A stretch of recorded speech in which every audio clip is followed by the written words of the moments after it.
Thank you very much, Frank, and good afternoon to everybody. And thank you for the invitation here. I would like to introduce you, share with you my experience from maybe 5 years from these the last years, last 2 years were with COVID. And when I finished my role in Czech Republic as a president of Czech Society for Palliative Medicine, 2017, I was asked by the governor of one of our regions called Vysocina to establish their palliative care program for the whole region. Palliative care program for hospitals, for community care, also palliative care program for social care, and to make something like connections in the whole system. And I would like to share with you our experience with not COVID care during pandemic, but about our experience with non-COVID patients and how to help with them for the system or in the system of the care. When we established, I can say, something like the network in our region. So I would like to speak about systemic leadership challenge, which can improve effectiveness of end-of-life care. The main question which we put on the table 2017, maybe already 2015, in Vysocina region was what could be a role of specialized palliative care in the system? And the same question we had also during the COVID time. Because all last 15 years when I have involved in palliative care in Czech Republic, years of establishing specialized palliative care in the same time when we have added 7 years in life expectancy. And it was also at the same time when we continuously growing, we could see continuously growing polymorbidity, but also multi-causality and numbers of chronic diseases in our country. And this is the reason why we very often must put on the table question why, what could be a role of specialized palliative care in this process. Thank you. Next slide. So in 2015, already we recognized after many discussions some visions. For example, early management of polymorbidity and multi-causality could be the main question, challenge for all our project called Paliatr Vysocina. Early integration and effective palliative care planning. And it was maybe the main of them, anywhere, at any time for the all society of this region. So accessibility was important.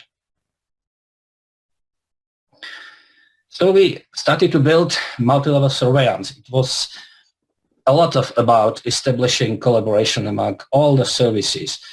Of course, it was about effective education. To me, effective education is about implementation of education and skills and maybe also changing behavior to daily life, to daily care. And of course, it was, and it is still now, about healthcare database. So we established database which was called ELFIS, End of Life Care Information System, for reflection of all these changes in the system. Our region is quite centrally directed by governor, and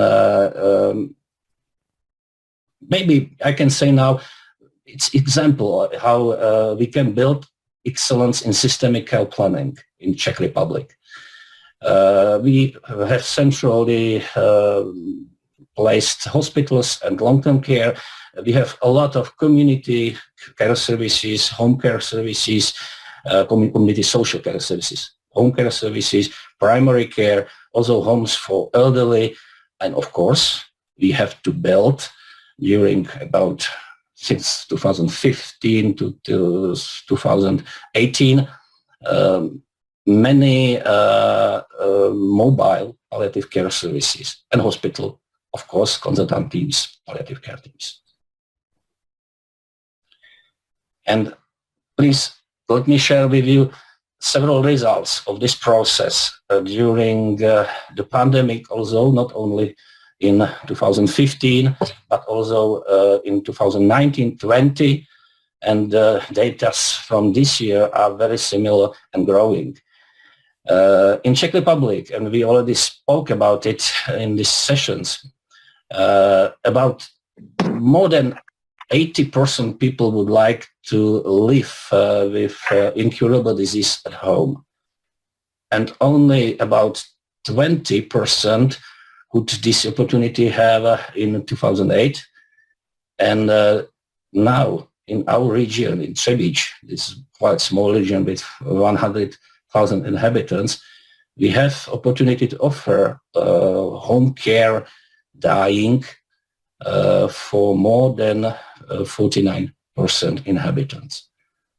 And the most developing part of this process started 2016 and was also continuously growing in COVID time.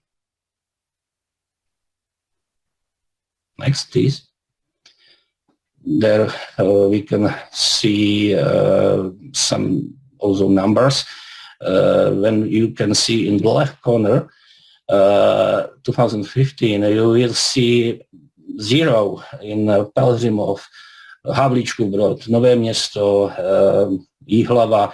These are the next 4 regions of our origin part of Czech Republic, regional part. And Třebíč was 35. It was pilot project with healthcare insurance in 2015 started. Now we have in our region, last year we had 293 patients which could die at home with families and with our care. And in the whole region of Vysocina, we had 946. Please, next. And what is to me also important and quite challenging for the future, we started 2018 in the whole Vysocina with hospice end-of-life care, which was quite in this time already accessible. 2019, we started to improve our capacity for bereavement care. And now we are able to do early integration of palliative care in the whole region. Please continue. Of course, all the processes like this are about many challenges. Some of them I would like to share with you. For example, responsibility for care planning. So it means who is responsible, what doctor, what team is responsible to lead the care, to do care planning, who has the trust of the patient and family. Of course, support for the family anywhere, anytime, not only at home, but also in elderly home, also in hospital, how to support the families, how to take families into the care. Of course, I think great talk in Czech Republic is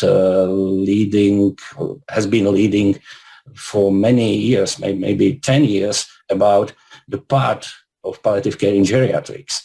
So I'm a geriatrician, and it's maybe one of the best topic, the best important topic, dementia, etc. So how to use or combine these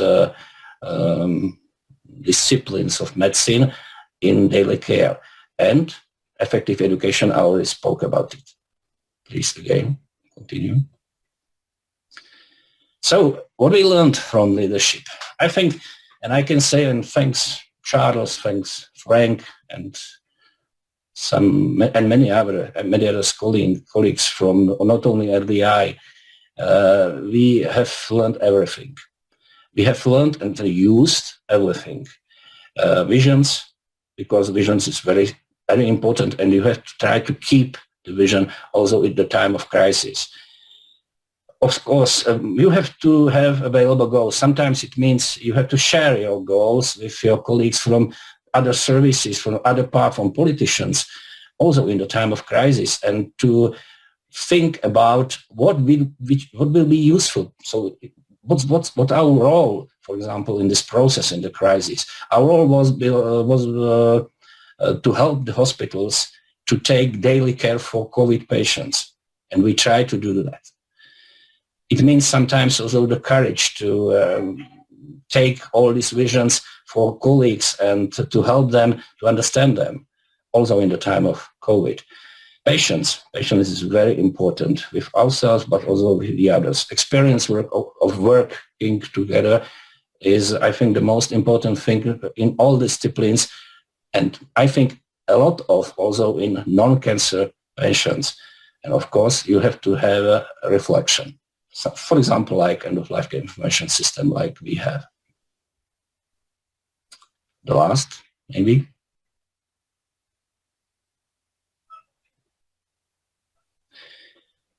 So my take-home message is, if you have the opportunity to develop the system, that's not only important in this time of good life, good opportunities, and without problems.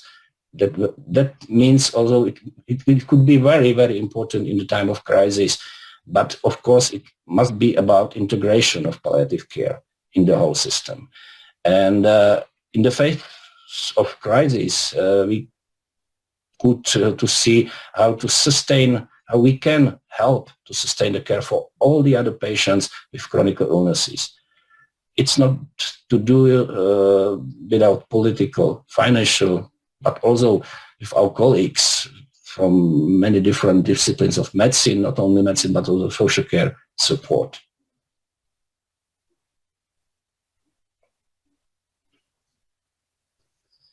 So my vision, my personal vision, which I would like to share with you, and with kind permission of Kathleen Foley, I received it 2003 in Salzburg, first time. Frank Tagent and his grandson, I would like maybe in my life to have opportunity to do my own care and to have own care in the end of life, something like this. But of course, it must be about job, about work, about a lot of effort during the life, personal life, but also about many, many services. And my vision is, if I do for about 20 years palliative care, life is stronger than disease, and of course also than death. Thank you very much for your attention.